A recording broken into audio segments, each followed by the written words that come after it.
പുരുഷന്മാരായ ഞങ്ങൾക്ക് ഉമ്മയുടെ കാലിന്റെ ചുവട്ടിലാണ് സ്വർഗമുള്ളത്.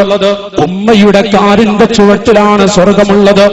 ആ ഉമ്മയെ വേദനിപ്പിച്ചുകൊണ്ട് എന്ത് ഞങ്ങൾ ചെയ്തോ സ്ത്രീകളെ ഞങ്ങൾക്ക് രക്ഷപ്പെടാൻ സാധ്യമല്ല, ഞങ്ങൾക്ക് രക്ഷപ്പെടാൻ കഴിയുകയുമില്ല. ഇത് നബി സല്ലല്ലാഹു അലൈഹി വസല്ലം തങ്ങൾ ഞങ്ങളെ പഠിപ്പിക്കുന്നുവെങ്കിൽ ആയിഷ ബീവി റളിയല്ലാഹു അൻഹാ നമുക്ക് പഠിപ്പിച്ചു തരുന്നു. മഹദി അവர்கள் നബി സല്ലല്ലാഹു അലൈഹി വസല്ലം തങ്ങളോട് ഒരു വിഷയത്തെക്കുറിച്ച് ചോദിച്ചു. അയ്യുന്നാസി അഅലമു ഹഖ്ഖൻ അലൽ മർആ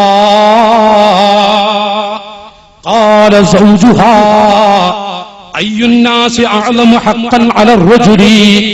ഒരു പുരുഷന് ഒന്നാം സ്ഥാനം ആരോടാണ് നബിയേ? ഒരു പുരുഷന് ഒന്നാം സ്ഥാനം ആരോടാണ്? റസൂലുള്ളാഹിന്റെ മറുപടി ഉമ്മുഹു, അവന്റെ ഉമ്മയോടാണ്, അവന്റെ വാപ്പയോടാണ്. അവന്റെ ഉമ്മയും വാപ്പയുമാണ് ഒന്നാം സ്ഥാനത്ത്.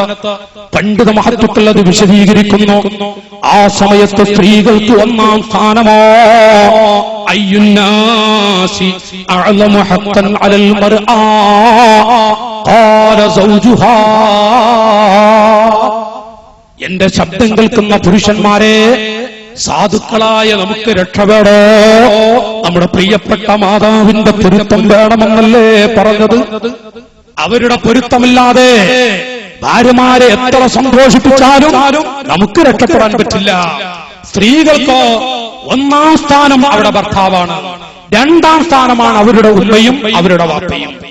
അവരെ പ്രസവിച്ച ഉമ്മ ഒരു കാര്യം പറഞ്ഞു, ഭർത്താവ് ഒരു കാര്യവും പറഞ്ഞു. എന്നാൽ കേൾക്കേണ്ടത് ഭർത്താവിന്റെ വാക്കാണ്. ഭർത്താവാണ് ഒരു പെണ്ണിന് ഒന്നാം സ്ഥാനത്ത്.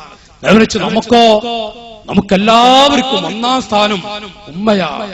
ഏതെങ്കിലും ആളുകൾ ഈ കൂട്ടത്തിൽ പെറ്റ ഉമ്മയെ ചീത്ത പറഞ്ഞിട്ടുണ്ട് എങ്കിൽ, ഉമ്മയെ വെറുപ്പിച്ചിട്ടുണ്ട് എങ്കിൽ, കല്യാണം കഴിഞ്ഞിട്ട് ഉമ്മയോട് വെറുപ്പ് കാണിക്കുന്ന വല്ലതും പറഞ്ഞിട്ടുണ്ടെങ്കിൽ, എന്റെ അനുജാ, ജീവിച്ചിരിപ്പുള്ള ഉമ്മയുണ്ടോ? കാല് പിടിച്ചോ, ഉമ്മ എന്ന് വിളിച്ച് പൊരുത്തപ്പെടിച്ചോ.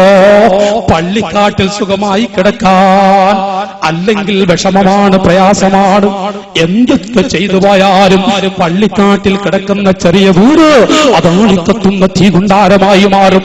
പുഴുക്കളരിക്കുന്ന പാമ്പുകളും തോളുകളും വന്ന് സ്വീകരിക്കാൻ നിൽക്കുമ്പോ ഉമ്മയുടെ വെറുപ്പോടെ മരിച്ച മകനാണോ? അവിടെ രക്ഷയില്ല. അത് സൂക്ഷിക്കലാണ് നല്ലത്.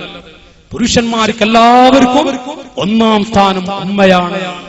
ഉമ്മയും വാപ്പയും. ആ മുഖം ചൊളിഞ്ഞിരിക്കുന്ന ഉപ്പയുണ്ടല്ലോ, പണ്ടത്തെ ഉപ്പ, നമ്മ പോറ്റു വളർത്തിയ ഉപ്പ. ആ വാപ്പാക്കുന്ന പ്രായമായി, മുഖമൊക്കെ ചുളിഞ്ഞു, മുടിയൊക്കെ നരച്ചു. പണ്ട് കാലത്ത് അതാ ഒരു തൊപ്പിക്കൊടയും